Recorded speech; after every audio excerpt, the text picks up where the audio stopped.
everyone in the room has some kind of lazy teacher before during high school, right? And only thing they do is just sitting there and doing nothing, or at most they pass all the hands out and tell us to study by ourselves. So today my claim is like, and why is and why that happens is because of tenure. And so my claim is tenure creates the underperforming teacher. For a teacher to have a tenure is not really that hard.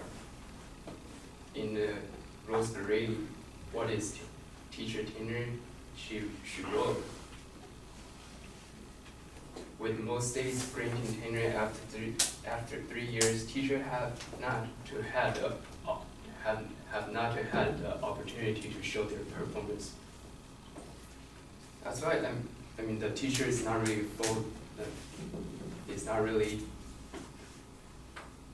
evaluated that well during their trial. And there's a study shows that 60% of the school board presidents believe that a tenure does not promote a fair evaluation. So I'm too nervous right now. Don't be nervous, it's just us. Yeah, that's a good thing. We don't bite. And therefore, I mean, that's why the teacher, they don't really need to show that much of stuff, and they can get a tenure. And tenure prevent teacher from firing. And why not we just firing those underperforming teachers for good? It's because if you want to fire a teacher with tenure, it costs a lot of money and it consumes a lot of time. In Rose Grade, what is teacher tenure? She wrote, getting rid of a teacher with a tenure involving years of review and costs tens of thousands of dollars. And there's an example in New York. Firing a teacher in New York, an average cost is $250,000 just for firing one teacher. And therefore, the teacher, they don't afraid of being fired. They can do whatever they want as long as they don't violate the law, like molesting little kids or something. So they don't really need to.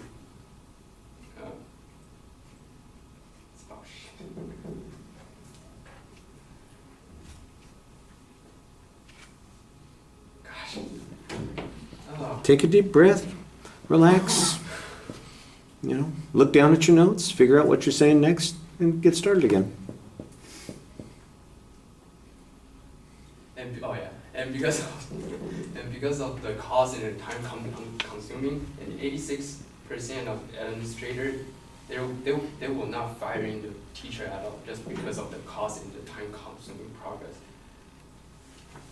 And which leads the teacher, they don't really have the motivation to improve their teaching skill at all. And there's a very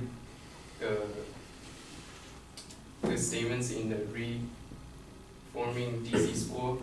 I really like, tenure is the holy grail of the teacher genius, but it has no educational value for kids. It only benefits adults.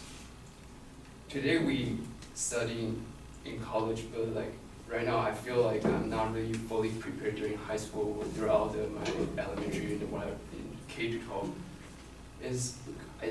I think it's because of tenure, they actually create and produce the lazy teacher that they don't teach at all, and which the tenure has become a weapon for those underperforming teachers to use being fired from their job. Yeah, that's what.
All right, Frank.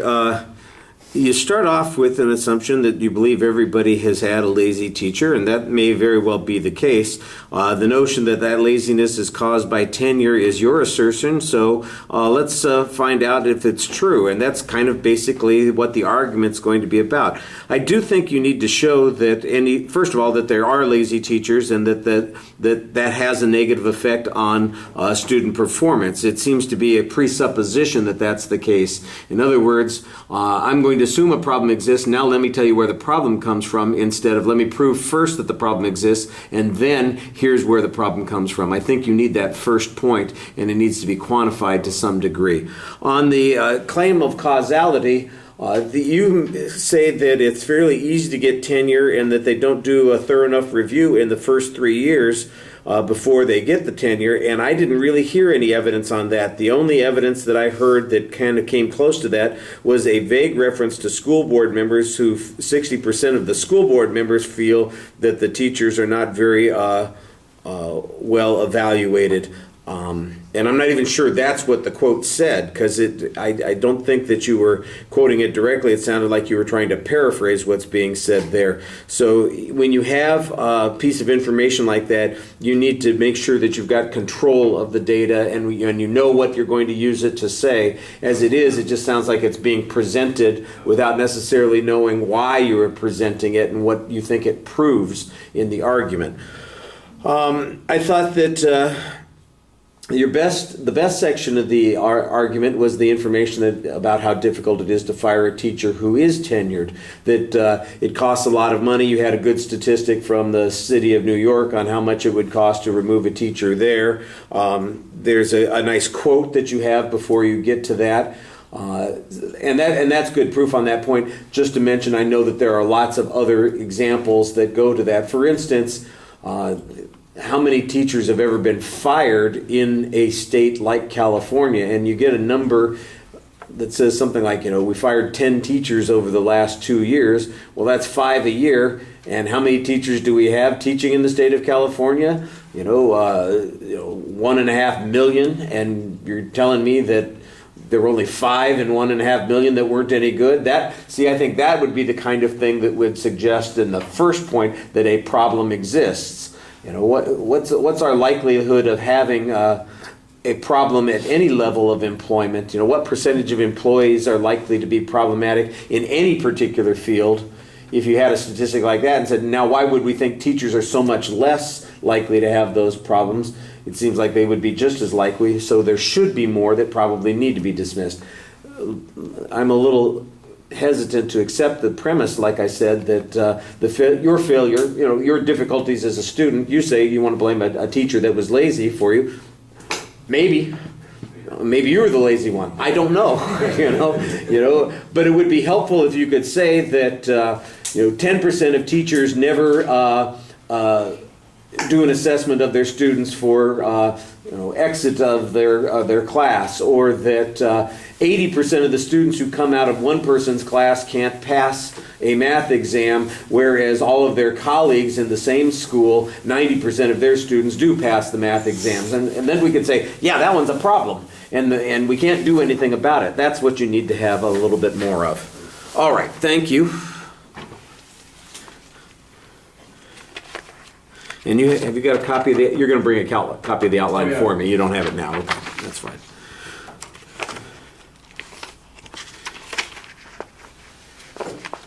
Andrew Guzman.